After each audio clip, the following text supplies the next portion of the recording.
ऐसे और वीडियोस के लिए मेरे चैनल को सब्सक्राइब करें। 3, 2, 1 start.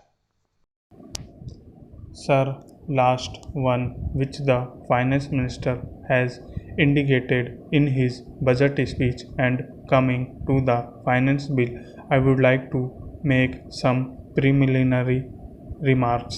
The previous speaker, the honorable member, compared India's performance with the performance of some other countries.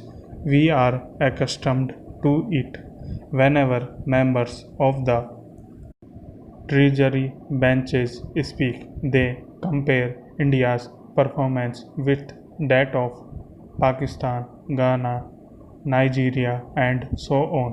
I think it is most irrelevant. India cannot be compared with Ghana or even with Pakistan. India's industrial base, its resources are not comparable to any of these countries. Even such comparison is done on a very convenient basis. Even if you compare India with those countries, you will find, for example, the percentage of literacy in Ghana and in some of the African countries quite different. The literacy is much more there than in India, but no one from the Treasury benches points it out.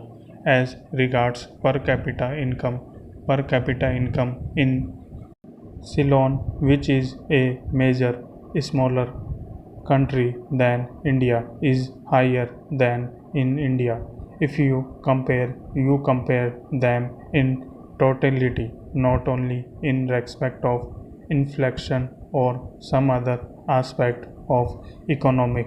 Anyway, if at all India is to be compared, India should be compared with China, but nobody is comparing India with China. China is referred to only in respect of productivity, otherwise, nobody refers to the development in China. While discussing the finance bill, I would like to make a little reference to the original budget, because the finance bill is meant to give effect to the financial proposals contained in the budget for the year 1998-99. It is the general thinking of the people, and it is also an expected theory that the budget of the government reflects the economic policy of the government. It indicates the path in which the ruling party wants to lead the country so far as the economy is concerned, so far as agricultural production is concerned. Now, even this annual budgetary exercise has become somewhat superfluous, because many more things come before the budget and after the budget, which the effect of the actual annual budgetary proposals. This year, before the budget was presented to Parliament, the government came out with proposals for hikes in administrated prices, and it amounted to more than 3,000 crores of rupees. Now, after that, the budget was presented, and now we are discussing the finance bill. The whole thing is to be repeated. It is quite possible that after the parliamentary session is over, the government will again come out with proposals for hikes in administrated prices for 1,000 or 2,000 crores.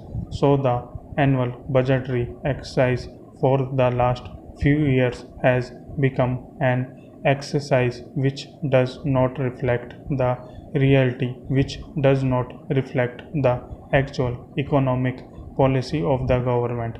Sir, while in the budget the government came out with a huge deficit of rupees 7,000 crores or so, At that time, all of us predicted and all of us apprehended that there would be a double digit inflation.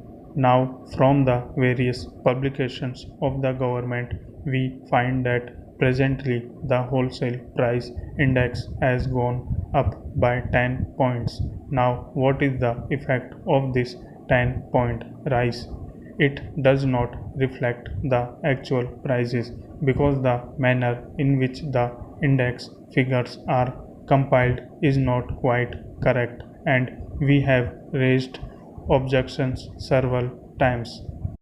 Its reflections on the consumer price index is more distorted because of the way in which the data are collected and compiled. Now I want to deal with another point about the price rise and inflation. The earlier speaker compared to other countries, but I feel that even this 10-point rise in the wholesale price index would be much more, and its effect on the consumer price index would be much more.